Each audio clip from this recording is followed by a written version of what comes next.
Hi guys! For today's video, may ikwento lang ako sa inyo. Mga ilang araw na rin kasi na hindi ako nakakapagbukas ng TikTok or hindi ako naging active sa TikTok dahil humina yung internet connection namin dito sa bahay dahil sa ilang araw ng pag-uulan. So, buti nga ngayon is tumigil na yung ulan, 'di ba?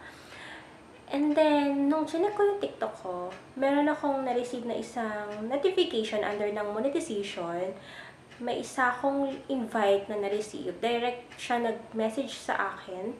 And then, etong si seller, may isang seller sa TikTok shop na ini-invite ako na mag-collab kami or i-collab ko, or in other words, i-promote ko sa TikTok yung mga products niya.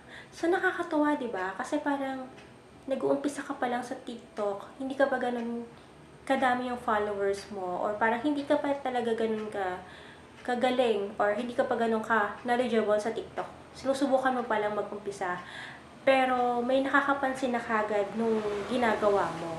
So, sobrang thankful kasi sa dinami-dami ng mga nag-upload sa TikTok araw-araw, oras-oras. Pero ikaw yung napansin niya. So, dun pa lang malaking bagay na yun. And then, sobrang parang nakakatuwa siya kasi parang alam mo yun, yung may pumapansin sa'yo, ganyan, may nakaka-appreciate ng ginagawa mo. Sobrang nakakawalang pagod. Parang mas ginaganahan ka pa na ipagpatuloy kung ano yung nasimulan mo. So, yun lang. So, as of today kasi parang 1,400 something yung followers ko sa TikTok. And then, sobrang nagpapasalamat din ako sa mga followers na yun kasi kung hindi naman dahil sa kanya, hindi mapapansin yung account ko or yung mga pinopost ko na videos or mga ginagawa ko doon sa TikTok. So, yun lang. So, isang patunay din yun na yung pakikipag-engage mo talaga is nakakatulong para ma-boost yung mga pinopost mo. Kasi sa pag-engage is kailangan mong i-follow, kailangan mong mag-comment, kailangan mong i-repost or copy link yung isang video or yung isang affiliate para makipag-engage ka.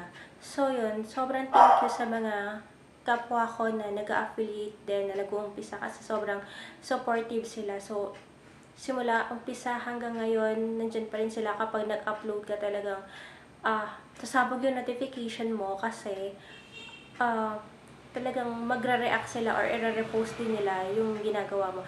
Pero, syempre, kailangan mo rin ibalik din yun sa kanila. So, kung in-upload, nirepost nila, nilike nila, or nag-comment sila dun sa ginagawa mo, sa in-upload mo. So, kailangan mo rin gawin yun sa in-upload nila or dun sa account nila. So, yun lang, parang give and take lang. Pare-pareho kayong aangat. Hindi puro ikaw lang. So, kailangan mo rin tulungan yung iba para sabay kayong aangat. So, yun lang. Share ko lang yung balita sa inyo. So, yun lang. Thank you very much for watching. Bye-bye!